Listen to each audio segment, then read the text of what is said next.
உங்க பெட்ரூம்ல இருக்கிற வார்ட்ரோபை வெறும் ஒரு ஸ்டோரேஜ் ஸ்பேஸா மட்டும் கன்சிடர் பண்ணாம நான் சொல்ற மெட்டீரியல்லாம் உங்க பெட்ரூம் வார்ட்ரோபுக்கு யூஸ் பண்ணீங்கன்னா உங்க பெட்ரூமே ரொம்ப பிரீமியம் லுக்குக்கு என்ஹான்ஸ் ஆயிடும். ஃபர்ஸ்ட் மெட்டீரியல் பாத்தீங்கன்னா லேமினேட் ஃபினிஷ். இது ரொம்ப எக்கனாமியாவும் இருக்கும், லுக் வைஸ் ரொம்ப ஷட்டிலாவும் இருக்கும். இதுலயே பாத்தீங்கன்னா டெக்ஸ்டர், ஃப்ளூட்டட், ஃபேப்ரிக் ஃபினிஷஸ் எல்லாமே இருக்கு. இது எல்லாமே ரொம்ப கிளாஸியா இல்லாம ஒரு மேட் லுக் கொடுக்கும். இது ரொம்ப சிம்பிள் அண்ட் எலகன்ட் லுக்கு இது ரொம்ப நீட்டா இருக்கும். அடுத்தது பாத்தீங்கன்னா அக்ரிலிக் ஃபினிஷ்.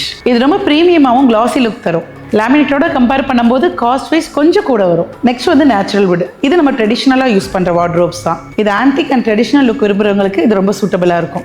அடுத்து நம்ம பார்க்க போறது வுட் பினீர். இது வந்து நேச்சுரல் வுட்டோட லுக்கு கொடுக்கும், பட் இது ஒரு மைக்கா ஓரியன்ட் தான். இது ரொம்ப ஏர்த்தி லுக் வேணும்னு விரும்புறவங்களுக்கு இந்த மெட்டீரியல் போவாங்க. அடுத்து நம்ம பார்க்க போறது கிளாஸ் வித் அலுமினியம் ப்ரொஃபைல். இதுல நமக்கு கிளாஸஸ்ல நிறைய டைப் இருக்கு. டிண்டட், பிளைன் கிளாஸ், ஃப்ளூட்டட் எல்லாமே இருக்கு. இது கிளாஸ் மெட்டீரியலுங்கிறதுனால நீங்க உள்ள லைட்டிங்ஸ்லாம் பண்ணும்போது இதோட ஆம்பியன்ஸ் லுக்கே ரொம்ப சூப்பரா இருக்கும். ஓவரால் இதோட லுக் பார்த்தீங்கன்னா ரொம்ப ஹைலி ரிச்சா இருக்கும். காஸ்ட் வைஸும் இது காஸ்ட்லி தான். ஃபைனலாக இப்போ ட்ரெண்டிங்கில் இருக்கிற மெட்டீரியல் வந்து ரேட்டன். இது ஒரு நேச்சுரல் மெட்டீரியல். ஸோ இதை நீங்கள் வார்ட்ரோப்ல யூஸ் பண்ணும்போது 2 கிளாஸ்க்கு இடையில இந்த மெட்டீரியல் வச்சு யூஸ் பண்ணுவோம். ஸோ இது ஒரு பேட்டர்னாகவும் இருக்கும், உங்களோட பெட்ரூமோட லுக்கையே வேற லெவலுக்கு கொண்டு போயிடும். ஸோ இத்தனை மெட்டீரியல்ஸ் உங்கள் வார்ட்ரோபை என்ஹான்ஸ் பண்ணுறதுக்கு மார்க்கெட்டில் அவைலபிளாக இருக்குது. ஸோ நம்ம ஜேஜே பில்டர்ஸ் எங்கள் கிளைண்ட்டுக்கு என்ன தேவையோ அதுக்கு தகுந்த மாதிரி நாங்கள் வார்ட்ரோப் ரெடி பண்ணி தருவோம். இந்த மாதிரி யூஸ்ஃபுல்லான டிப்ஸுக்கு மறக்காம ஜேஜே பில்டர்ஸை ஃபாலோ பண்ணிக்கோங்க.